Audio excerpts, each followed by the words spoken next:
Oui, Monsieur le maire, chers collègues. Notre Conseil ne peut que se réjouir des partenariats entre le Palais des Beaux-Arts, la Réunion des musées nationaux, le Grand Palais des Champs-Élysées et d'autres prestigieuses institutions. Ces actions sont permises par la qualité de nos collections, mais aussi, bien évidemment, celle des équipes qui œuvrent à leur conservation et à leur mise en valeur. Au sein de ces équipes, les commissaires d'exposition jouent un rôle central. Le commissaire est celui ou celle qui choisit le thème, repère les œuvres, sollicite les prêts, élabore le discours scientifique, rédige le catalogue et accompagne le public. Il peut être rattaché à une institution ou indépendant, et en l'absence de charte professionnelle des commissaires d'exposition, il n'existe pas d'études particulières ni de protection du titre ou de la qualité. Dans une période où des efforts importants sont demandés à nos concitoyens, comme à nos associations, au titre de la sobriété budgétaire et d'une dépense publique vertueuse, il est indispensable de respecter un équilibre entre commissariat interne et externe.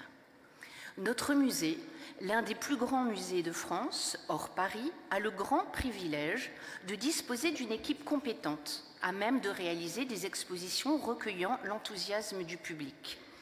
L'exemple des expositions Goya, La Forêt Magique ou Expérience Raphaël vient par exemple à l'esprit, car elles furent intégralement réalisées en interne avec une fréquentation supérieure à d'autres ayant eu recours à un commissariat extérieur.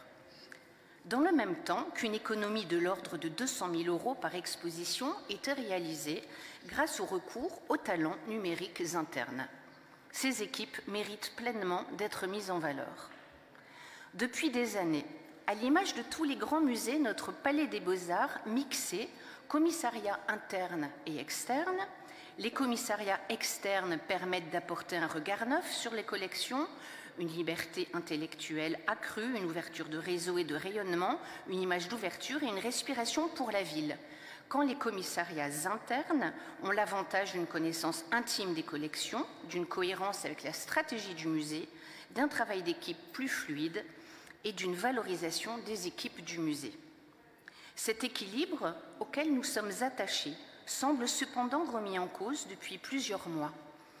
Les commissariats externes des grandes expositions sont désormais exclusivement extérieurs à notre musée.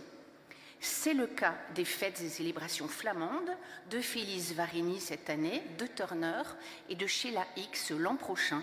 Et cet équilibre ne peut être rétabli en confiant uniquement de petites expositions, dites expositions dossiers, aux agents.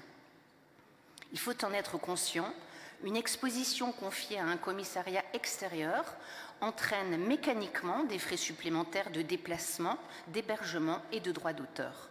Plusieurs centaines de milliers d'euros s'additionnent ainsi, alors même que nous rémunérons déjà des salariés compétents et disponibles pour assumer ces missions. Disons-le clairement, nous payons 2 fois.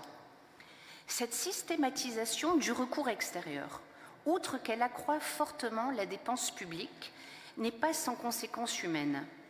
La mise à l'écart de cadres expérimentés, réduite à des missions exclusivement subalternes, les dépossède de leur rôle central et pose la difficulté humaine de la souffrance au travail, ce dont votre directeur général des services a été saisi récemment.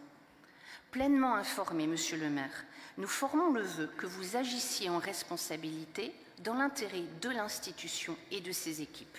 Je vous remercie.